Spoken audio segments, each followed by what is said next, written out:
ओम गंग गणपतये नमः। स्वागत है आपका हमारे चैनल पर। आज के इस वीडियो में आप सुनेंगे फाल्गुन मास की संकष्टी चतुर्थी व्रत की कथा। संकष्टी चतुर्थी का व्रत भगवान श्री गणेश की प्रसन्नता के लिए धारण किया जाता है। तो कथा आरंभ करने से पहले आपसे अनुरोध है कि हमसे जुड़े रहने के लिए और ऐसी ही कथाएं सुनने के लिए कृपया हमारे चैनल को सब्सक्राइब करके बेल आइकन को प्रेस कर लें और आज की कथा अच्छी लगे तो लाइक अवश्य करें, साथ ही साथ शेयर करें, कमेंट करें। तो चलिए अब हम शुरू करते हैं फाल्गुन मास की संकष्टी चतुर्थी व्रत की कथा। पार्वती जी पूछती हैं, हे गजानन, फाल्गुन कृष्ण चतुर्थी को गणेश जी की पूजा कैसे करनी चाहिए? इस महीने में किस नाम के गणेश जी की पूजा होती है और आहार में क्या ग्रहण करना चाहिए? गणेश जी ने कहा, हे माता, फाल्गुन चतुर्थी को हेरम्ब नाम से गणेश जी की पूजा करनी चाहिए। पूजा का विधान पूर्वोक्त रूप से ही है। इस दिन खीर में कनेर के फूल मिलाकर गुलबास की लकड़ी से हवन करना चाहिए। विद्वानों का मत है कि आहार में घी और चीनी लें। इससे संबंधित एक पूर्व काल का इतिहास सुनाता हूँ। श्री कृष्ण जी ने कहा, प्राचीन काल में यवनाश्व नामक एक राजा हुए थे। वे धर्मात्मा, उदार, दाता, देवताओं एवं ब्राह्मणों के पूजक थे। उस राजा के राज्य में विष्णु शर्मा नामक एक तपस्वी ब्राह्मण रहते थे। वे वेदवेत्ता एवं धर्मशास्त्रज्ञ थे। उनके 7 पुत्र हुए जो सभी धन धान्य से समृद्ध थे, लेकिन पारस्परिक कलह के कारण सब अलग होकर रहने लगे। विष्णु शर्मा प्रत्येक पुत्र के घर में बारी बारी से एक एक दिन भोजन करते थे। बहुत दिन बीतने के बाद वे बूढ़े होकर कमजोर हो गए। बुढ़ापे के कारण उनकी सभी बहुएं अनादर करने लगीं। वे तिरस्कृत होकर रोते रहते थे। एक समय की बात है कि विष्णु शर्मा गणेश चतुर्थी व्रत रहकर अपनी बड़ी पुत्र वधू के घर गए। उस ब्राह्मण ने कहा, हे बहू रानी, आज गणेश जी का व्रत है, तुम पूजन की सामग्री जुटा दो। गणेश जी प्रसन्न होकर बहुत सारा धन देंगे।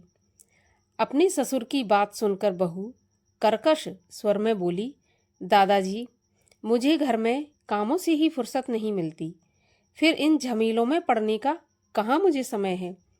ससुर जी, आप हमेशा ही कोई ना कोई नाटक रचते रहते हैं। आज गणेश जी का बहाना लेकर आ पहुँचे। मैं गणेश व्रत नहीं जानती और ना ही गणेश जी को जानती। आप यहाँ से चले जाइए। इस प्रकार बहू की झिड़की सुनकर वह 6 बहू के घर बारी बारी से गए, लेकिन सभी ने वैसी ही बात कही। सभी जगहों से अपमानित होकर वह कृषकाय ब्राह्मण बहुत ही दुखी हुआ। इसके बाद वह छोटी बहू के घर जाकर बैठ गया। छोटी बहू बहुत ही धनहीन और गरीब थी। वह संकोच में पड़कर कहने लगा, बहू रानी, अब मैं कहाँ जाऊँ? 6 बहुओं ने फटकार दिया। तुम्हारे यहाँ तो व्रत सामग्री एकत्रित करने का कोई साधन नहीं दिख रहा। मैं स्वयं बहुत बूढ़ा हूँ। हे कल्याणी बहू, मैं बार बार सोचता हूँ कि इस व्रत में सिद्धि मिलेगी और सभी कष्टों का अंत होगा। अपने ससुर की बात सुनकर छोटी बहू कहने लगी, हे दादाजी, आप इतने दुखी क्यों हो रहे हैं? आप अपनी इच्छा के अनुसार व्रत कीजिए। मैं भी आपके साथ संकटनाशक व्रत को करूँगी। इससे हमारे दुखों का निवारण होगा। इतना कहकर छोटी बहू घर के बाहर आकर भिक्षा मांग लाई। अपने और ससुर के लिए अलग अलग लड्डू बनाए। चंदन, फूल, धूप, अक्षत, फल, दीप, नैवेद्य और तांबूल की व्यवस्था करके अपने और ससुर के लिए अलग अलग श्री गणेश जी का पूजन किया। पूजन के बाद उसने ससुर को सम्मानपूर्वक भोजन कराया।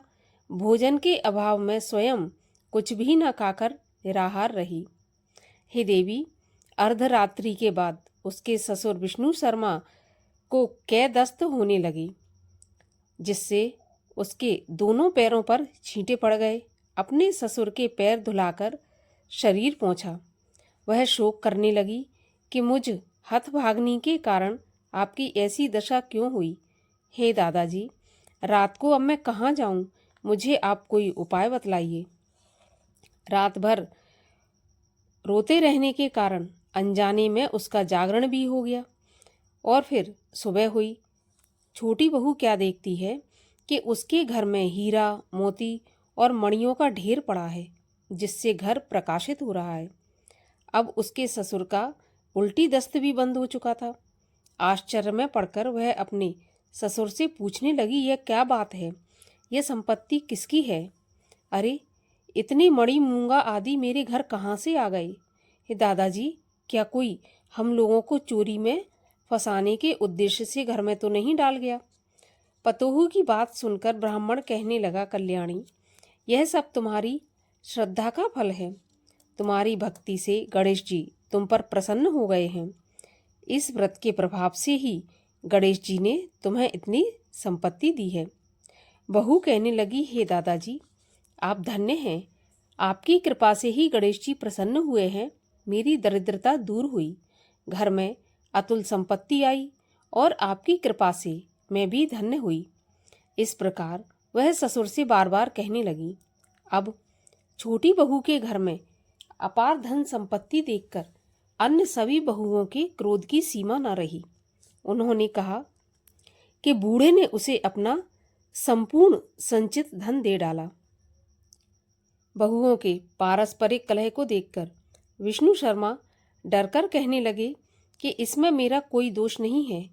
केवल इस व्रत के प्रभाव से गणेश जी ने प्रसन्न होकर छोटी बहू को कुबेर जैसी संपत्ति प्रदान की है।